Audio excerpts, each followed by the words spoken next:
Tout le monde, on va entamer la 6e partie de la Genèse dans l'Ancien Testament. Donc on a vu auparavant le verset 4:11 jusqu'au verset 4:15. L'Éternel lui dit, si quelqu'un tuait Caïn, Caïn serait vengé 7 fois, etc. On entame directement dans le 4:16. Puis Caïn s'éloigna de la face de l'Éternel et habita dans la terre de Nod, à l'orient d'Éden. Donc on comprend qu'il y a déjà création d'endroits avec des noms. Terre de Nod et terre de je ne sais qui, etc. Dans le 4:17, Caïn connut sa femme. Elle conçut et enfanta Enoch. Il bâtit ensuite une ville et il donna à cette ville le nom de son fils Enoch. Donc la femme que connut Caïn, je ne sais pas d'où elle vient, mais on suppose qu'il était auparavant marié, donc il a pris avec lui sa femme. Et en plus, elle enfanta Enoch à Caïn, un fils.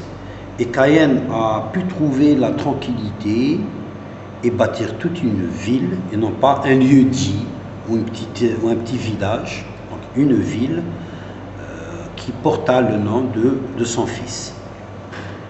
Donc je pense que dans ce verset nous montre que encore une fois l'Éternel Dieu a menti. Pourquoi? Parce que l'Éternel Dieu a donné un châtiment à Caïn. Tu seras maudit, errant et vagabond. Quelqu'un qui est errant et vagabond, je ne sais pas comment il trouvera la stabilité d'avoir des enfants, une famille, un endroit et bâtir une ville. Là, c'est bizarre. Ensuite, 4:18. Enoch engendra Érad. Érad engendra Mahujaël. Mahujaël engendra Métushaël. Et Métushaël engendra Lémec. D'accord? Ensuite, dans le 4:19, Lémec prit 2 femmes. Ça, c'est le premier homme qui a épousé 2 femmes. Ça, pour nous, hein? Lémec prit 2 femmes. Le nom de l'une était Ada et le nom de l'autre, Tséla. 4:25, Adam connut encore sa femme. Elle enfanta un fils et l'appela du nom de Seth. Car, dit-elle, Dieu m'a donné un autre fils à la place d'Abel que Caïn a tué. 4:26, Seth eut aussi un fils et il l'appela du nom d'Enoch.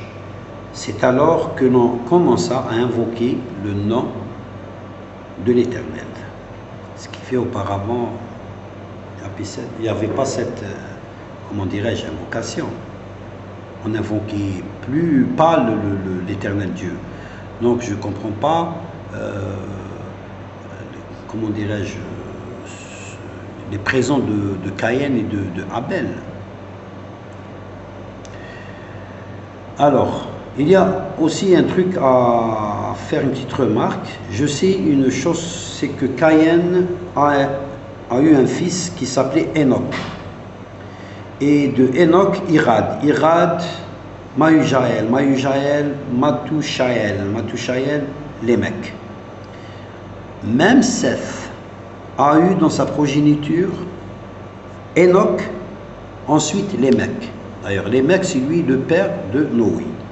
Donc, Enoch de Seth, ce n'est pas Enoch de Caïn.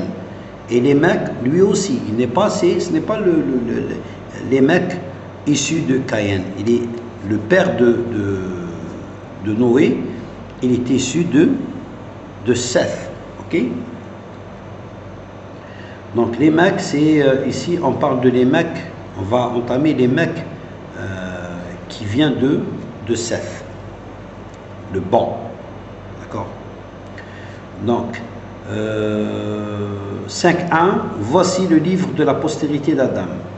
Lorsque Dieu créa l'homme, il le fit à la ressemblance de Dieu. Cette ressemblance, ça ne veut pas dire une ressemblance physique. D'accord? Donc ce n'est pas une ressemblance physique. Donc c'est une autre ressemblance. Par exemple, si je suis fort, c'est que l'Éternel Dieu est le plus fort. Si je suis riche, l'Éternel Dieu, la richesse, elle vient de l'Éternel Dieu. Elle est illimitée. On ne peut pas la couper. Il n'y a pas quelqu'un qui va la couper ou lui enlever sa richesse. D'accord? C'est lui qui donne. Donc, c'est dans ce sens. Ce n'est pas une ressemblance physique. 5.2. Il créa l'homme et la femme. Il les bénit et il les appela du nom d'homme lorsqu'ils furent créés. Là c'est troisième, c'est au pluriel, hein? Troisième pronom personnel au pluriel. Il, avec S. Dans ce verset, puisque l'Éternel les a appelés du nom d'homme, donc je comprends que même la femme, elle aussi, c'est un homme. Normalement, le verset, j'aurais aimé bien que le verset dit que il les bénit, il les appela du nom humain, quelque chose comme ça, pas d'homme. Ou bien je comprends pas bien. Donc du 3.5 jusqu'au 5.12, c'est de la généalogie de Noé. Hein.